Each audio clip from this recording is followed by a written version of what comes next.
السلام علیکم دوستو، آپ کا ہمارے یوٹیوب چینل سلیکٹ اردو ادب پہ خیر مقدم ہے۔ آج ہم آپ کے سامنے 2022 میں سینٹپ ایگزام ہوئے، اسی کا میں پیپر کو حل کر کے آپ کے سامنے پیش کر رہا ہوں، جس کا آبجیکٹیو ٹائپ کوشچن پچھلے ویڈیو میں جاری کیا جا چکا ہے۔ اگر آپ نے نہیں دیکھا ہے تو اس ویڈیو کو دیکھ لیں، بڑا ہی فائدہ مند ثابت ہوگا آپ کے آنے والے ایگزام کے لیے۔ آج ہم سیکشن اے لے کر حاضر ہوئے ہیں، یعنی سبجیکٹیو ٹائپ جو سیکشن ہے اس کو لے کر حاضر ہوئے ہیں۔ سبجیکٹیو ٹائپ میں کیا ہوتا ہے؟ پہلا کوشچن اسی طرح کا کوشچن ہوگا جس طرح یہاں آیا ہے۔ تو دیکھیے، اس میں 1 نمبر میں درج ذیل عنوانات میں سے کسی ایک پر مضمون لکھیے۔ صحت، پریم چند، قومی اتحاد وقت کی ضرورت، رمضان المبارک، میرا اسکول، انڈین پریمیئر لیگ یعنی IPL۔ اس میں سے کسی پر بھی آپ ایک سوال کا جواب لکھ سکتے ہیں، یعنی 8 نمبر آپ کو مل جائیں گے۔ چاہے صحت لکھیں، پریم چند لکھیں، قومی اتحاد وقت کی ضرورت، یہ تینوں نہیں ہو، رمضان المبارک آسان ہے، میرا اسکول، اپنے اسکول کی خوبیوں کو بیان کریں، اور انڈین پریمیئر لیگ، آج کل سب لوگ IPL خوب دیکھتا ہے اور جانتا ہے، اس کو بھی لکھ لے گا آرام سے۔ اب دیکھیں سوال نمبر 2، مندرجہ ذیل اشعار میں سے کسی 2 کی تشریح کیجیے۔ یہ 4 نمبر کے سوال ہوں گے۔ کسی 2 کی تشریح کریں، یہاں 4 آپشن دیا ہوگا، 4 شعر ہوگا، اس میں سے کسی 2 کی تشریح کرنا ہے۔ پہلا ہے الف، یا رب زمانہ مجھ کو مٹاتا ہے کس لیے، لوح قلم پہ حرف مکرر نہیں ہوں میں۔ یہ ایک شعر ہے، اس شعر کی تشریح دیکھ لیجئے۔ زیر نظر شعر مرزا غالب کی شامل نصاب غزل سے ماخوذ ہے۔ یہ مرزا غالب کی غزل کا شعر ہے۔ اس شعر میں غالب نے اپنی شاعرانہ انفرادیت کا نمونہ پیش کیا ہے۔ غالب کا کہنا ہے کہ تختی پر سے اسی چیز کو مٹایا جاتا ہے جو تختی پر لکھا ہوا ہو، لیکن میں تو دنیا کی تختی پر ایک حرف مکرر ہوں، تو اس صورت میں زمانہ مجھ کو مٹانے پر کیوں زور لگا رہا ہے؟ دراصل غالب اس شعر میں یہ کہنا چاہتے ہیں کہ جو انسان اپنے آپ میں ممتاز ہے، اسے ایک دوسرے کو مٹانے کی بات نہیں کرنی چاہیے۔ یہ ہوا پہلے شعر کی تشریح، الف، یا رب زمانہ مجھ کو مٹاتا ہے کس لیے، لوح قلم پہ حرف مکرر نہیں ہوں میں۔ دوسرا شعر دیکھیے، بے، مصیبت کا پہاڑ آخر کسی دن کٹ ہی جائے گا، مجھے سرمار کر تیشے سے مر جانا نہیں آتا۔ اس کی تشریح دیکھیے۔ درج بالا شعر یگانہ چنگیزی کی دوسری غزل سے ماخوذ ہے۔ کس شعر سے؟ یگانہ چنگیزی کی دوسری غزل سے ماخوذ ہے۔ اس شعر میں شاعر نے اپنے اچھے انداز میں پیش کیا ہے۔ اس شعر میں سیاق و سباق کے حوالے سے نئی معنوی تہیں دریافت کی جا سکتی ہیں، اور فن کے حسن سے بھی محظوظ ہوا جا سکتا ہے۔ یہاں اس شعر میں یگانہ نے فرہاد کی طرف اشارہ کیا ہے، لیکن معنوی سطح پر ایک نئی صورت پیدا کر کے شعر کی تہداریت اور معنویت میں اضافہ کر دیا ہے۔ یہ 2 شعر ہے جس کے طرف شاعر نے کچھ اشارہ کیا ہے، جس کی یہ تشریح آپ کے سامنے میں نے پیش کیا۔ اسی طرح آگے دیکھیں، جی خدا ہی جانے یگانہ میں کون ہوں کیا ہوں، خود اپنی ذات پہ شک دل میں آئے ہیں کیا کیا۔ دال دیکھیے، یاروں نے خوب بڑھ کے زمانے سے صلح کی، میں ایسا بد دماغ کے یہاں بھی بچھڑ گیا۔ یہ بھی ہے، 4 شعر، اس میں سے کسی 2 کی تشریح کرنا ہے، میں نے 2 کی تشریح کر دیا ہے۔ سوال نمبر 3، مندرجہ ذیل اقتباس کی تشریح سیاق و سباق کے حوالے سے کیجیے۔ تو دیکھیے اس میں یہ عبارت ہے، اقتباس ہے، اور اس کی تشریح کرنا ہے۔ تو اس کی تشریح میں نے کیا ہے، دیکھیے تشریح میں عبارت نہیں پڑھ رہا، تشریح پڑھ رہا ہوں، تشریح عبارت آپ پڑھ لیں گے۔ تشریح درجہ بالا اقتباس مولانا ابوالکلام آزاد کے شامل نصاب دوسرے خط سے ماخوذ ہے، اور یہ خط ان کی کتاب غبار خاطر سے لیا گیا ہے۔ اس خط میں مکتوب نگار نے کئی طرح کی چائے پر روشنی ڈالی ہے۔ ان میں چین کی یاسمین چائے، جسے اردو میں چنبیلی کہتے ہیں، یاسمین کو چنبیلی کہتے ہیں اردو میں۔ اس چائے کے بارے میں مولانا آزاد لکھتے ہیں کہ جس قدر اس چائے کی خوشبو ہے لطیف ہے، اسی قدر اس کی حرارت بھی تیز ہے، اور اس چائے کی بلندی کچھ اور چاہتی ہے، جس سے محسوس ہو کہ سورج کی کرنیں اس میں حل کر کے بلوری فنجان میں ڈال دی گئی ہو، اور انسانی جسم میں ایسے ہی چائے کی ضرورت ہے۔ یہ ہوا اس عبارت کا تشریح جو ہے یہ ہوا۔ سوال نمبر 4 دیکھیے، اپنے والد کو ایک خط لکھیے جس میں انہیں امتحان کی تیاری کے بارے میں بتائیے۔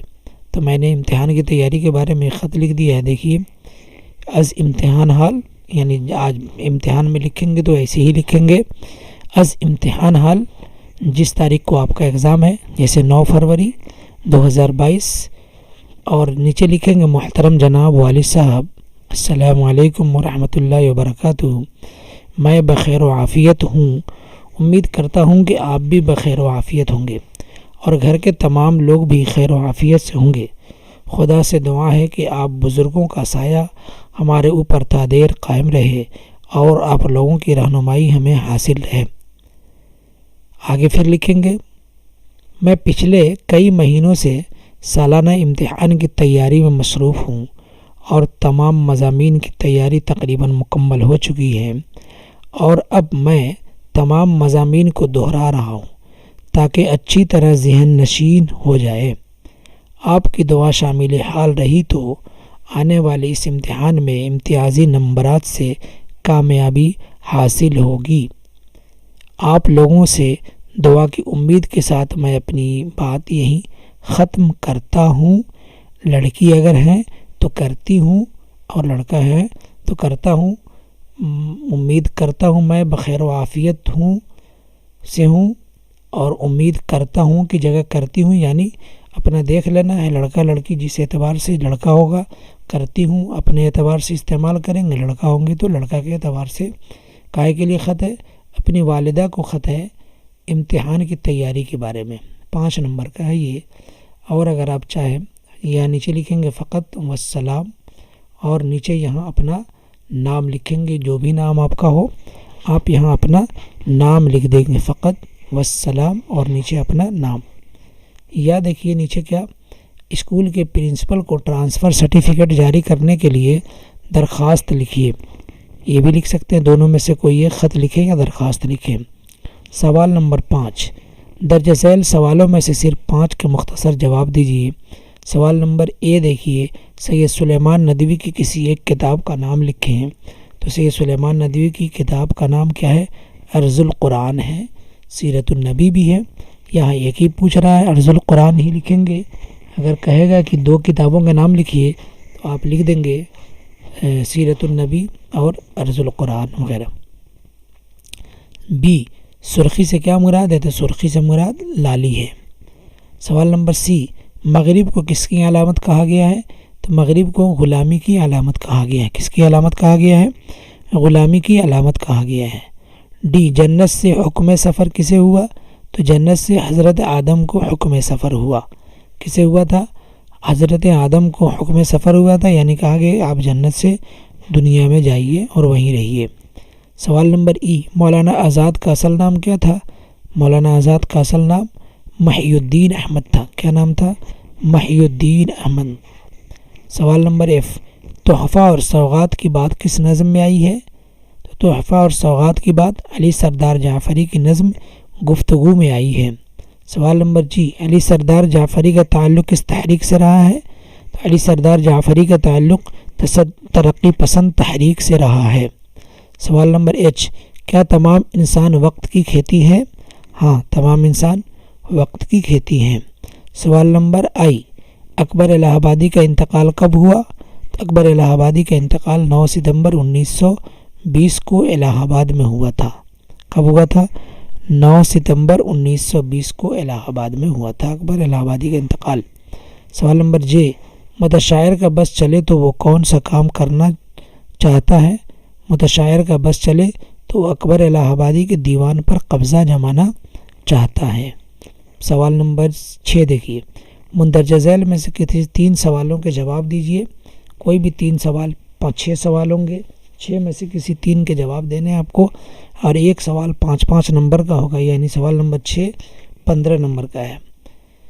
تو دیکھیے، اے، صنف قصیدہ کے اجزائے ترکیبی بیان کیجیے۔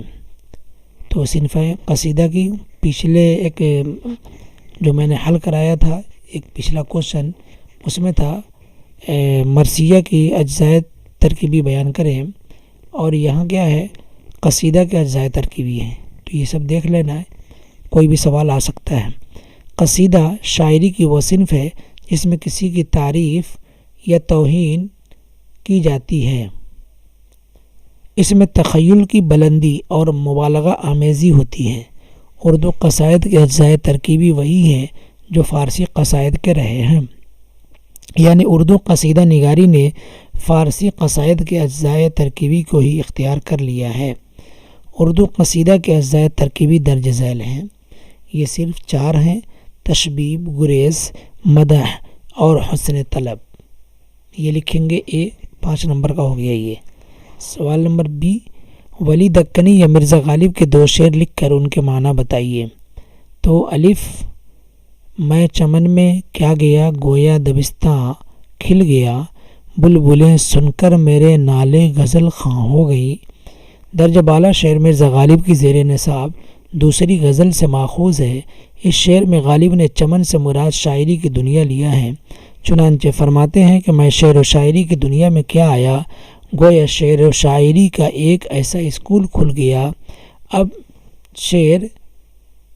شعر و شاعری کا ایسا ماحول بن گیا ہے، اور میری شاعری کے تجربات و احساسات کو دیکھ کر ہر تعلیم یافتہ شخص شاعری میں دلچسپی لینے لگے اور غزل سرائی کرنے لگے۔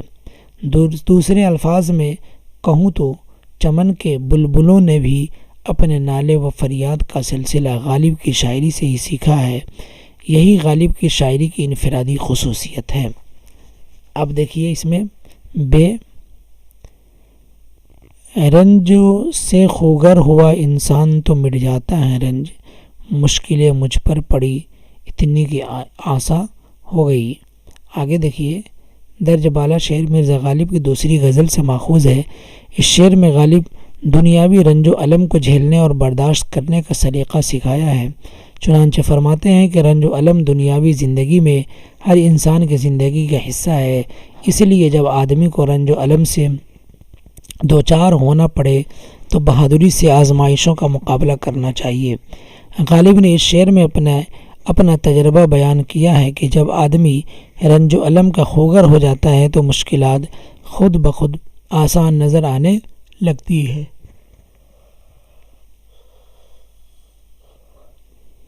اس لیے انسان کو رنج و الم اور آزمائشوں سے گھبرانا نہیں چاہیے۔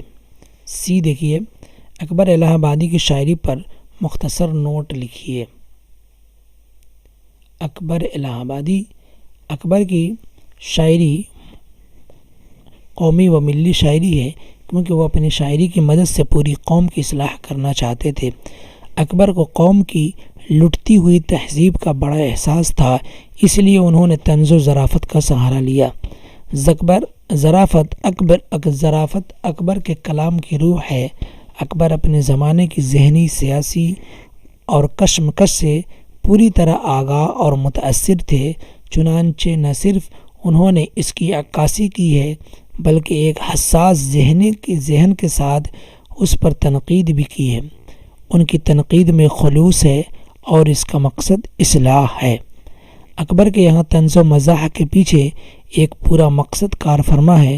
ان کا کلام جب ہماری سماعت سے گزر کر ہمارے ذہنوں میں اترتا ہے تو ہمارے شعور کو جھنجھوڑ دیتا ہے اور اس سے ہماری آنکھیں کھل جاتی ہیں۔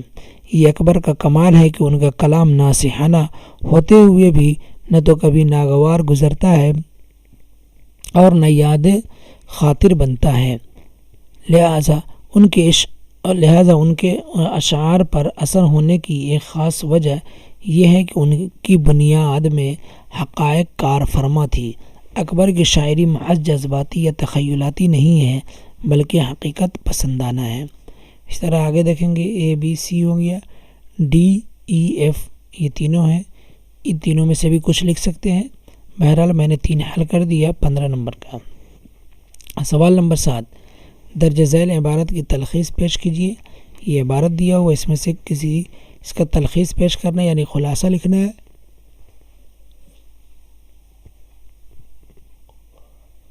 یا درج ذیل میں سے کسی ایک سبق کا خلاصہ لکھیے، کوئی ایک سبق۔ جیسے یہاں دیکھیے میں نے لکھا ابراہیم سقا اور نیچے دیکھیے توبہ ٹیک سنگھ ہجرت، تینوں ہیں۔ تو کسی ایک کا دیکھیے، شامل نصاب افسانہ ابراہیم سقا کے تخلیق کار معروف افسانہ نگار، تخلیق کار یہاں رے چھٹ گیا۔ شامل نصاب افسانہ ابراہیم سقا کے تخلیق کار معروف افسانہ نگار سلام بن رزاق ہیں اور وہی اس افسانے کا مرکزی کردار بھی ہیں۔ باقی دوسرے کردار اسی کردار کے ارد گرد گھومتے رہتے ہیں۔ ابراہیم سقا غریب ضرور ہے لیکن وہ 25 سال کا نوجوان ہے، اس لیے عشق و محبت کے جذبات اس کے اندر بھی انگڑائیاں لیتے ہیں، چنانچہ وہ بیدار خواہ دیش مکھ جیسے گاؤں کے دبنگ آدمی کی بیٹی سے محبت کر بیٹھتا ہے۔ یہ الگ بات ہے کہ وہ اپنی غربت اور مفلسی کی وجہ سے اپنی محبت کا اعلانیہ اظہار نہیں کر سکتا ہے اور اپنی محبت کی محرومیوں کو خاموشی سے برداشت کر لیتا ہے۔